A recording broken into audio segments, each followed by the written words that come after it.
for certain places, they can get as much as 300 digital TV stations. So now, the question is, if all these TV stations are there for people to watch, remember that the TV stations are being watched by the same number of people. So if previously there were 5 TV stations in a nation, and now there are 300 TV stations in a nation, it's the same number of people, or yes, maybe, of course, childbirth and population increase, but they are now sharing the 5 TV stations are now 100 or 200. So the audience are dispersed across all these TV stations. So that it's cluttered. So you may not get to as many people as you expected, because every few minutes somebody is surfing through channels. People hardly stay at one place for too long. They are watching something on Netflix, and when there's a break, there's no break on Netflix. So let me give another example. They are watching something on national television, and then there's intermission, and then they get up and then they go do something. They return, or they surf to another channel, and then after that they return, because of how things are cluttered. And the cluttered airwaves also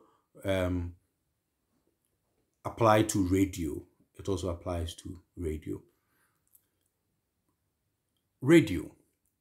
Radio has wide coverage. Again, radio for illiterates, you can speak in any language, they will listen. Again, because of the wide coverage, it also has low cost per head. Radio allows you to have daily repetitions. Now remember, television also allows you to repeat your messages daily. So in one day, you can run some ads in the morning, in the afternoon, in the evening. So within a day, you have all these ads running, which you can't do with the newspaper or magazine. Nevertheless, we'll look at how daily repetition can also be annoying.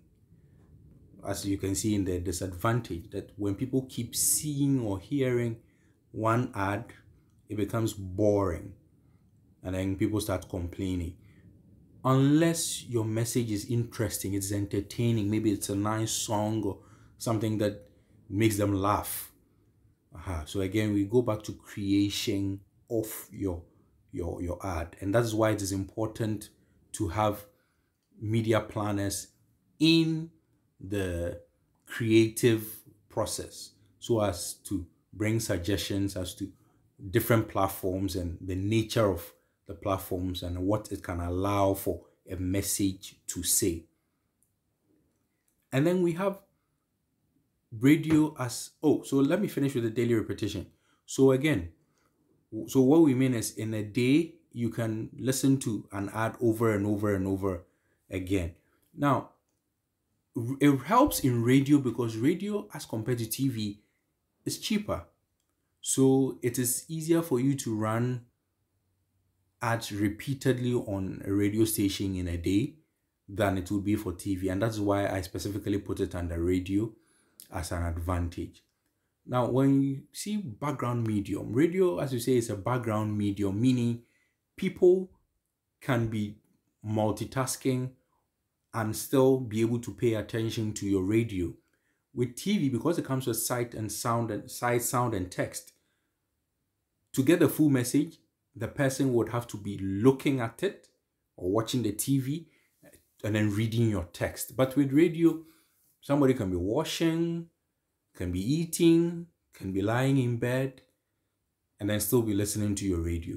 So it makes it easy for people. It's not an active medium. You don't have to be actively sitting behind it to be able to participate in it. So that's another advantage of radio. But I have put background medium also as a disadvantage because it encourages people to not be active participants of the platform. Well, this is what I mean by that. For TV, for instance, someone would have to, you pick your remote, you go sit down, you turn on the TV, and then you pay attention, watch, listen, read. So you are actively involved in it. So you have to pay attention. But radio, because it's a background medium and you can be doing other things and then still enjoying the radio, which you can't do with TV. and still enjoying the radio, people often zone out. So sometimes you turn on the radio, you be listening for an hour, you realize out of the hour, maybe you remember about just 30 minutes of what it is that you were listening to, because you keep zoning in and out. So even though it's an advantage, it can also be a disadvantage. Of course, radio is sound only, so it means that you would have to make sure your whole message is crafted and put in sound form. And if you're not good at that, your message, what you want to send across to the people, may not be too awesome. I have listened to a radio ad for a vehicle, and I think the message they wanted to send was that the vehicle, the engine of the vehicle was like, it sounded good. It was like heavy. So in the radio, they had to record the sound of the engine, and then you hear the engine as the driver revs the engine, and then somebody standing there goes like, "Wow, this is good engine. I can even feel the earth shake under my feet." So you realize that they would have to describe it for the listener to get the whole picture. So sometimes it takes a lot of work to get certain products clearly communicated to the audience using just sound, but it can be done. Short exposure time, just as the TV, because of the cost, after a few seconds, it's gone. And if somebody didn't hear it, that's it. So if your company is unable to pay for it to be repeated within a short period after the first one, the chances that that person would miss it for probably forever is high. And then, of course, lack of visuals. And then we've talked about repetition, which is equal to boredom. Yes. So now let's look at the internet. Now over here, when we talk about internet, we have added, like mobile advertisement, social media, everything. We have put it under internet over here. So when we're talking about internet, just let your mind go to all these things. Now, the internet, of course, has the widest coverage. It has the widest coverage of all the platforms. It is available 24 hours worldwide. You put an ad on Facebook today, somebody in India or Seychelles or Pakistan or South Korea can see your ad. And it is available, as I said, 24 hours worldwide. The internet doesn't go to sleep, so you don't turn off the internet. You don't switch off the internet. So anytime, different time zones, whatever, it is always there 24/7. It is interactive. Unlike the other platforms, and the internet allows people to interact with your ad. And let me explain this in conjunction with measurability. Now, when you say it's measurable, it's easy for you to know or be able to gauge people's interest in your product or your service, because people click on your ad to find out more. You understand? Or maybe they are allowed to type a comment, so it lets you know they are interested. So because of that, a lot of people are now moving to internet advertisement because of the measurability, because you're able to prove that these are the number of eyeballs or these are the number of impressions I have been able to generate with this ad.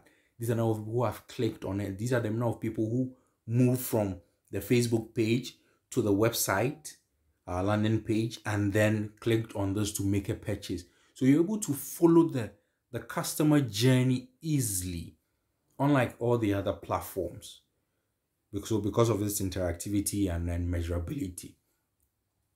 Yes, and illiterates. Again, I think we've explained illiterates enough, so you get the idea that when it comes to reading and writing, yeah. Nevertheless, because the internet combines sound, text, video, it is easy for you to even communicate with illiterates even via the internet. So even though we say it is difficult to communicate with illiterates through, well, it has been listed as a disadvantage. I'm rethinking it, and I'm thinking over here we shouldn't even bother looking at it as a disadvantage. Yeah. So let's look at ad blockers. Now, ad blockers are, should I say, systems that prevent people from seeing your advertisement on the internet.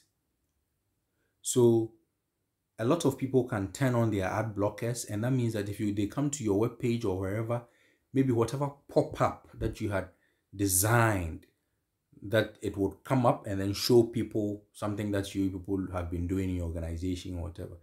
It's not going to happen. It's not going to work. So you realize that you create an ad, you pay for the ad, but an ad blocker is preventing people from seeing your ad. Radio and TV are not like that.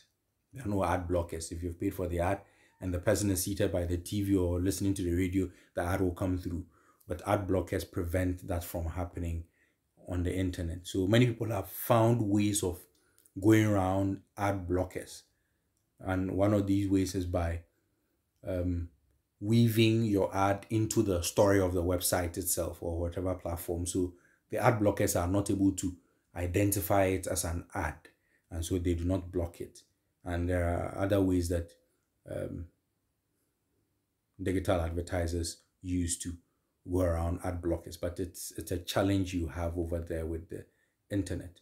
And then the increasing cost of advertisement. Yes, as social media platforms grow and they realize the leverage that they have, they increase the cost of running ads on their platform. And I think it's evident on Facebook, Instagram, and such platforms. Which a couple of years ago, $10 could get you a lot of impressions, but now the number of impressions you can get with $10 is comparatively, significantly lower than it used to be. So that's also another challenge with the internet. And then content creation pressure. The internet has this culture of newness all the time. So if people keep seeing an ad of yours over and over again, they tend to get bored.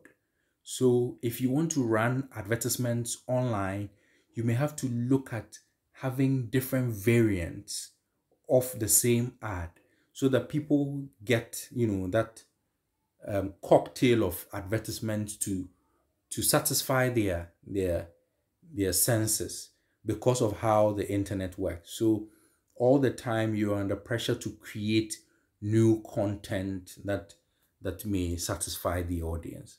So we have looked at print, we have looked at digital, which is the TV, sorry, we called it internet. So we've looked at the internet, we've looked at radio, we've looked at TV. All these are under electronic media. Our next video, we're going to look at our audience. Now we've looked at the platforms that we'll be using to get to the audience. Now we're going to look at the audience themselves. What are some of the characteristics of the audience? What are we to expect from the audience? So let's go.